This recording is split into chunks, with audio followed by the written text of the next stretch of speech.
नमस्कार। आज हम एक बहुत पुरानी कहानी पर थोड़ी बात करेंगे। शायद सुनी भी होगी आपने पहले, सिंह और घमंडी सियार। हाँ, ये तो बचपन में काफी सुनी है। बिल्कुल। पर ये सिर्फ बच्चों के लिए नहीं है। इसमें जो बातें हैं वो शायद आज भी उतनी ही ज़रूरी हैं। तो देखते हैं इस जानी पहचानी कहानी से कुछ नया निकाल पाते हैं या नहीं। हम्म।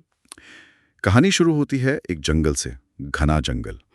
वहाँ एक बड़ा ताकतवर सिंह था, जंगल का राजा। रोज का काम शिकार करना, खाना, आराम करना। बिल्कुल सीधा जीवन। हाँ, तो एक दिन एक सियार ने उसे देखा और सोचा कि भाई अगर मैं इस सिंह की सेवा करूं हाँ। तो शिकार का हिस्सा मुझे भी मिल जाएगा, मेहनत भी नहीं करनी पड़ेगी। अच्छा, जुगाड़ सोचा उसने। हाँ, तो वो गया सिंह के पास, बोला मैं आपका सेवक बनूंगा।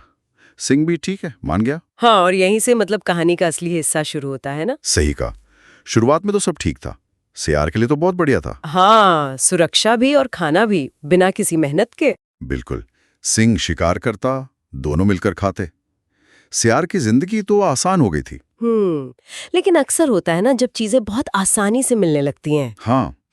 तो सोचने का तरीका बदलने लगता है, नजरिए में फर्क आ जाता है। बिल्कुल। कहानी भी यही बताती है।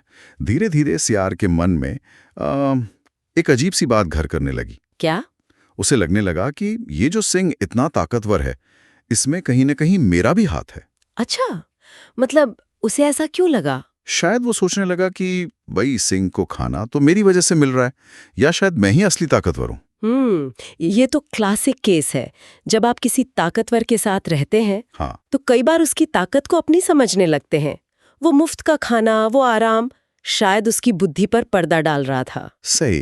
वो अपनी असलियत, अपनी सीमाएं सब भूलने लगा था। हाँ, ये होता है, गुमान आ जाता है। और इसी गुमान में, इसी अहंकार में, एक दिन उसने सिंह से कह दिया। क्या कहा? बोला, राजन, आज शिकार आप नहीं, मैं करूंगा। अरे वाह, गजब का आत्मविश्वास, या शायद बेवकूफी। अब सिंह तो सिंह था, जंगल का राजा।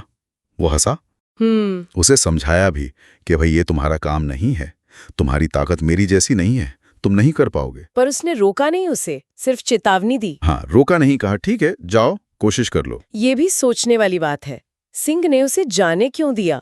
क्या वो उसे सबक सिखाना चाहता था? शायद वो जानता था कि कुछ बातें बोलकर नहीं, करके ही समझ आती हैं। हो सकता है। सिर्फ इच्छा से या अहंकार से असलियत नहीं बदलती ना। नहीं बदलती। तो सियार गया पूरे जोश में, और जाकर सीधा एक जंगली भैंसे से भिड़ गया। भैंसे से? अरे बाप रे। हाँ, अब नतीजा क्या होना था? भैंस ने एक सींग मारा। उछाल दिया होगा। हाँ, उठाकर दूर फेंक दिया। बेचारा सियार बुरी तरह घायल और शर्मिंदा भी बहुत हुआ होगा। जाहिर है, यहीं पर कहानी का जो सार है वो सामने आता है। बिल्कुल। जब सिंह ने उसे उस हालत में देखा, जख्मी, गिरा हुआ, तो उसने एक बात कही, बहुत महत्वपूर्ण बात। क्या कहा उसने? उसने कहा, मूर्खता से भरा घमंड विनाश की ओर ले जाता है। बिल्कुल सीधी और सच्ची बात। ये जो सियार के साथ हुआ वो सिर्फ एक हादसा नहीं था। नहीं।